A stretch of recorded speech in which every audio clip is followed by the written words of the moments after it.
कोई भी नल से पानी निकलता हो तो तुरंत नल ठीक कराइए, दो फायदा है।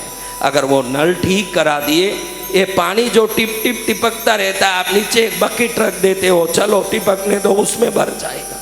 अधिकतर घरों में नलों में टिप टिप पानी टिपकता है, उनको 15 रुपए का एक नल बदलाने का मन नहीं होता। हाँ, टिप टिप टिपकता रहता है।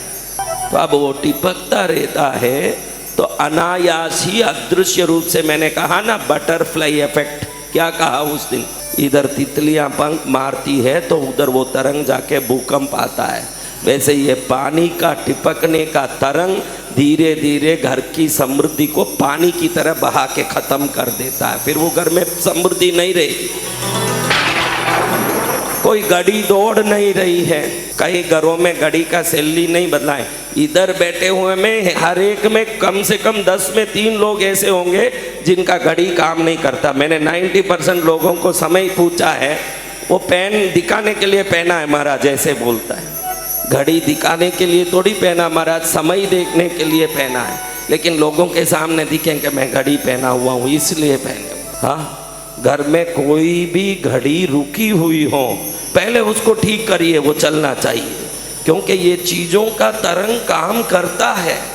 अगर घड़ी रुक जाती है तो समझो कि भाई वो रुकी हुई घड़ी कोई न कोई नकारात्मकता को लाके आपके जीवन में डालता है। क्या करता है, क्या लाके डालता है?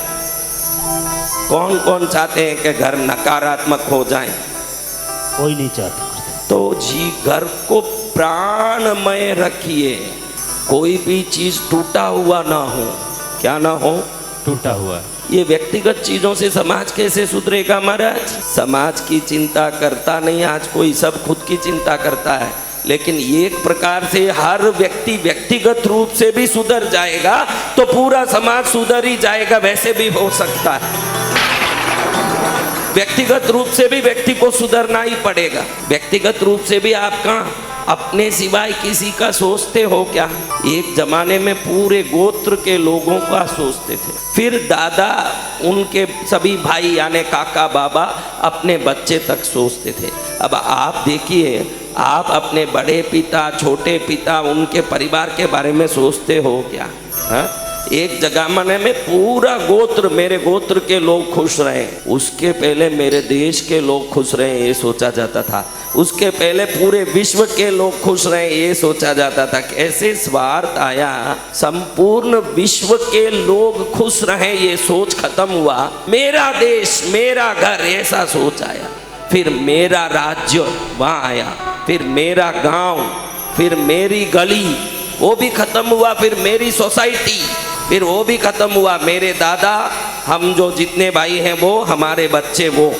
अब दादा भाई भी खत्म हुआ, मेरा परिवार, अब परिवार भी खत्म हुआ। मैं पूछता हूँ, क्या रे शादी नहीं किया? नहीं महाराज जी, अब शादी करने की इच्छा नहीं। लड़कियाँ आके बदमाशी करती है, मेरे पैसे में आधा लेके जाएगी डाइवर्स के बाद, इसलिए अकेला ही रहना चाहता हूँ। कई लड़के लड़कियाँ इस दिल्ली में जो फैक्ट्रियों में, ऑफिस में काम कर रही है, अपने माँ बाप को सीधे मुंह कह रही है कि हमको शादी नहीं करना है, बाद में कैसा आएगा न, क्या होगा न, फिर अगर कुछ भी होगा तो हमारी पूंजी में आधा देना पड़ेगा, हम अकेले ही ठीक हैं। तू तो अकेला ठीक है भाई, लेकिन मनु का बनाया हुआ वंश कैसे चलेगा भारत में आगे? तू तो अकेला ठीक है, खत्म नहीं हो जाएगी दुनिया।